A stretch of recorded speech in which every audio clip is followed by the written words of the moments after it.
Good morning. I wasn't going to wait for a special time, but I saw that it was that it was 12:22 almost, and I thought, well, I may as well start now. I just finished listening to a little bit of Denari's newest video that was 41 minutes long, and I listened to 16 minutes of it and put it on pause. Anyway, let me give the title for today's video: Outpouring of Love and Appreciation. Strange things happen when we are willing to tell the truth passionately. This is not my first experience. Today, as I create my next video, I will share a story about a previous time when I vented at God. However, after my venting on the last video, there was an amazing outpouring of love and appreciation for which I am immensely grateful.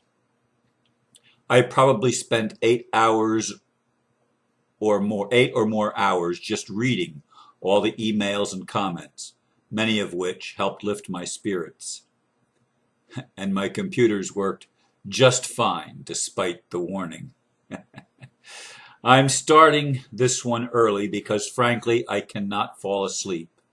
My thoughts and feelings are in high gear. I am ready to share again. No vacation or break yet. Whew. Yes, I went to bed a little after 10 o'clock and got up between 11:15 and 11:20, somewhere around there, and remembered that I hadn't eaten since breakfast. I got so busy doing the emails and stuff that all I did was just pick a little bit here and a little bit there, and I didn't really have a meal. So I made myself some macaroni and cheese and had a really late supper, and then answered a few more emails and saw Denari's newest post and thought I would listen to that. And Denari, by the way, I had 3 screwdrivers before the video that I did on Thursday, which was posted for yesterday's video. The one that I was wrong. This may be my last video, or might be my last video.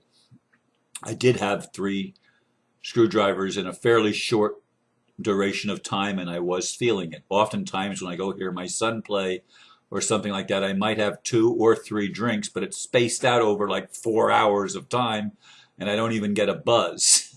But this time I was getting the buzz. And by the way, as I said in that video,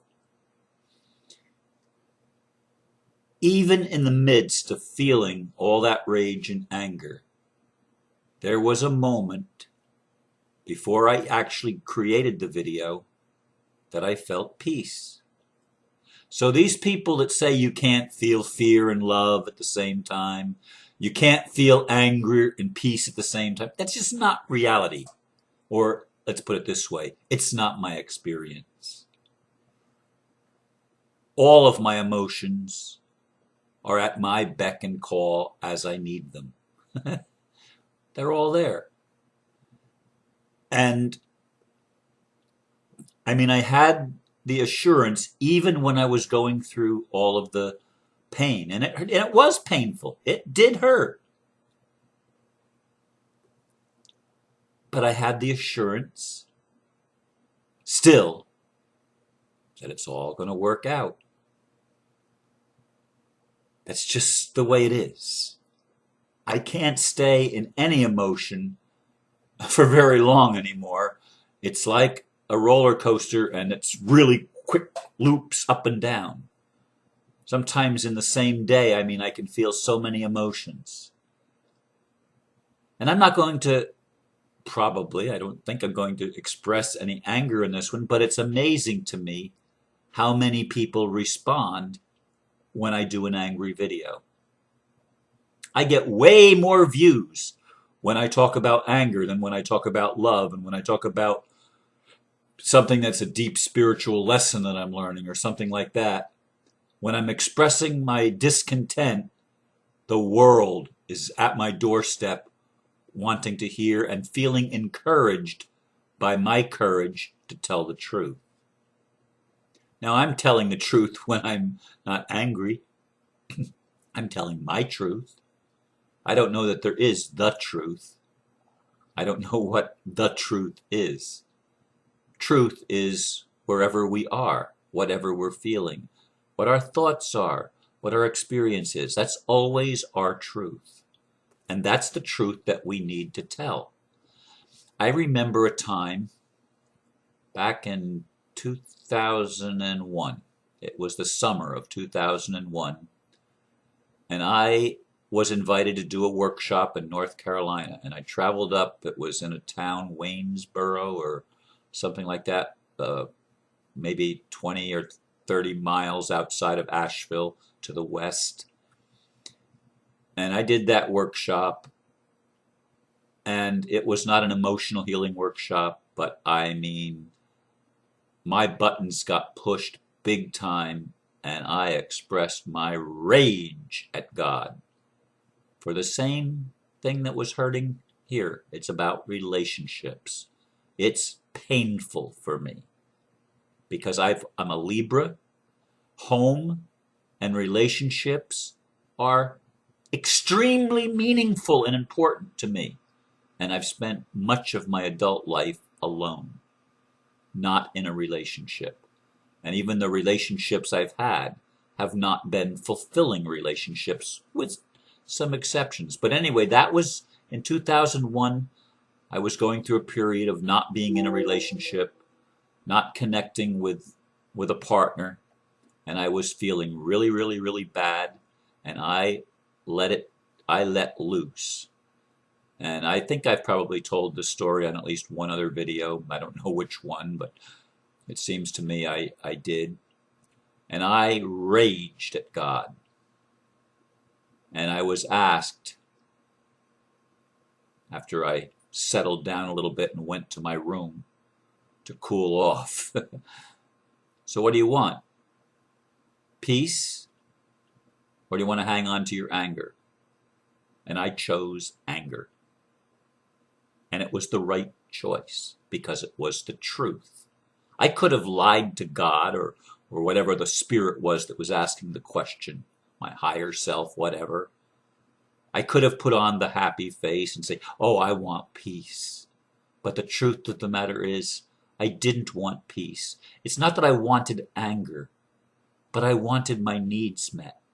I wanted to be taken seriously for what my desire was. Desire is a wonderful thing. I don't buy the Buddhist bullshit or the Eastern mysticism bullshit that desire is a bad thing. Desire is what makes all creation happen. It doesn't happen without a desire to make something happen.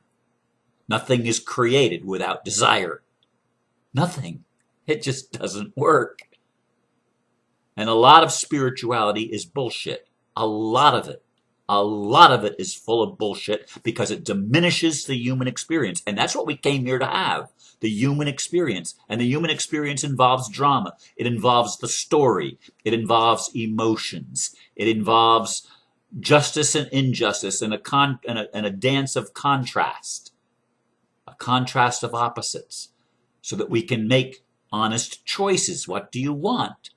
Well, the truth of the matter is, we live in a world where we're told we're not allowed to have what we want, and that life's just an illusion anyway. So we have all these spiritual platitudes and spiritual excuses to deny our humanity, to deny, well, it's just ego.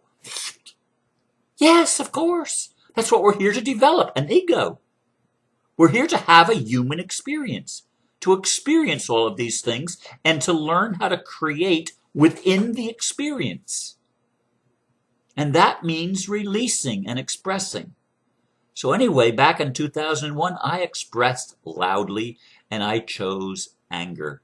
And I said, God, I'm tired of you not meeting my need. Within a week, I got a message. Call Donna. Now, I knew 3 Donnas at the time, and I said, which one? And when I got an image of which Donna that it was meant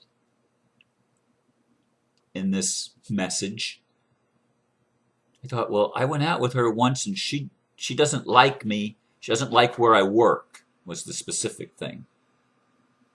So anyway, that was the Donna that I was supposed to call, and I called her and I said, I'm only calling you because God told me to. I got a message to call you. Will you go out with me tonight? And she said yes. She said yes. We became engaged and we were together for over 2 years. She had her hysterectomy and broke the engagement, but we still stayed friends for another year after that. And she's happily married now to somebody else. But in any case, she was the one that nursed me through when I died in 2002. She nursed me through my recovery from my heart surgery, double valve replacement, Ross procedure. I've talked about that before. That was the relationship that came as a result of venting my anger. There was a clearing, and I needed to release that. It was building up, and it's been building up again this year. Because you've heard me tell the story, how I felt that I could not fulfill my mission alone, that I needed my spiritual partner, and I've been blasted for that by a lot of people. You don't need a partner. You're complete in yourself. Bullshit. That may be your reality. It's not my reality. I'm a Libra man. My life is going to be fulfilled in a relationship, building a home and a nest for my significant other, my spiritual partner. That's my vision. That's my desire, and it's not wrong. And I'm not going to give up my home, and I'm not going to give up that desire, and I'm not going to release these attachments to the things that I want. Because life is about developing what we want. But we've told ourselves, we've made excuses. Well, we're not supposed to be fulfilled. We're not supposed to have joy and happiness. We're supposed to suffer. We're supposed to experience pain because that's the contract. That's the agreement. Well, it's time to change the agreement then, isn't it? And I had, who was it? Somebody wrote to me and said, nothing happens to anyone without their consent. Now, that's another one of the spiritual platitudes. It's absolute bullshit. I mean, forgive me, but it's absolute bullshit. Lots of things happen every day in this world without the other person's consent. Lots of things. Lots of people are victimized day in and day out by people, by the system, by just being human, I guess. Because things happen that the individual did not give his or her consent to. They did not make that choice. And you say, Ron, they did it another level. Well, the other level doesn't matter. This is the level that matters. It doesn't matter what we did in another level spiritually some other time ago. That's irrelevant. That's irrelevant. What matters is right now. Right here, right now, the human experience. This is what matters. This is what matters. And that's why I appreciate the outpouring of love that came to me after I did that video. Because people do get it. People do get it. Yes, some of them preached to me and gave me the cliches and the spiritual platitudes, which are absolutely meaningless. Absolutely meaningless. I know they're meaningful to you, and if that's where you are, that's where you are. But you're lying to yourself. I'm telling you, you're lying to yourself if you're demeaning your own human experience. If you're denying your own desires, if you're denying your own needs, you're lying to yourself if you think that you're not supposed to have those. And to get mad at God is the healthiest thing anybody could ever do. Does God diminished? If God is God, if the Creator is God, and there is a being that is God, is that being diminished by us telling the truth of how we feel? Absolutely not. Absolutely not. In fact, I think that if I was sitting in God's seat, on God's throne, I would be absolutely thrilled to hear my children say, I've had enough. I'm not going to take this anymore. This is bullshit. I don't have to live like this. You know, you've put me in this situation and I don't like it. Help me. And I believe God's going to help. Now, when I say God's going to help, how does God help? God helps through people. God helps through ETs and angels and nature spirits and elementals. God helps through many things, but God's going to help because we've told the truth, because we've released the built up anger, the built up rage, the built up frustration, the built up sadness, the built up grief, the built up shame, the built up everything, all the negative stuff is built up and you let it loose. That's how you release. You don't release by pretending it doesn't exist. You don't release it by putting on a happy face and reading affirmations. I know I've gone through those stages. It doesn't work. It doesn't work. Maybe for a little while, but it wears off and it doesn't last. Nothing that I've ever tried spiritually lasts yet. Because we're part of the awakening now. We're part of telling the truth now, telling it like it is now, expressing now our anger. I'm going to be talking about this more in the next few days, and I'm going to be starting at all sorts of weird times. Whenever I feel like making a video, it doesn't matter. I'm not going to wait for 4:44 a.m. or anything like that. Maybe I'll still do some at that time, but I'm not going to be as predictable. I'm going to let it flow. And when I feel like doing a video, if it's the middle of the day or the middle of the night or whenever it happens to be, that's when I'm going to do my video. I want to say one more thing about my friend from Canada. A lot of you suggested that she was taking me for a ride. And I've thought a lot about that. And I don't really think she is. I think she's scared. I think she's hurting. And yes, I helped her financially. Almost 2 months Social Security income I donated to her. And yet all of that did not come from me. Some of it came from some of my friends that helped her with the computer and stuff like that. I had 2 donations for her there that sort of made it so that I wasn't really taking it all out of just my money. I was helped. Okay, so that's another piece of the story. I think she's a beautiful person. Whether she's my twin flame or soulmate, I don't know. She wants to stay in Canada. The hard part for me, the thing that hurt the most, was her saying, I don't want to have a phone or internet relationship. She started the internet phone relationship. She began it with me. And now she's saying, I don't want that anymore, which to me means I don't want to communicate with you, Ron. I don't want to communicate with you. And communication is, for me, the most important element, period, in any relationship. It's why I communicate and tell the truth. It's what I do. It's what I live for. It's part of my integrity. It's part of my vision. It's part of my commitment to myself and to life, to tell the truth, to communicate.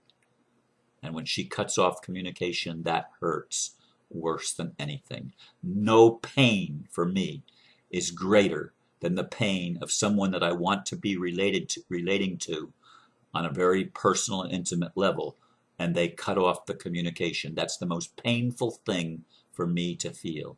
And I just want to clear the air there. I'm not blaming her, and I'm not really even blaming God. I want you to understand that. I'm expressing the frustration of living in a world that's insane, that doesn't make sense, that everything seems ass backwards, inside out and upside down. Nothing is what it appears to be. People lie, people wear masks. Almost everybody's a hypocrite. And we've all been a hypocrite at some point in our lives, including myself, even when we try not to be. Anyway, thank you for the outpouring of love and appreciation, and I will do videos as long as Spirit leads me to do videos, and they're going to be more random in the future, I think. We'll see. We'll see. I don't know how it all is going to play out, but again, thank you for listening. Namaste.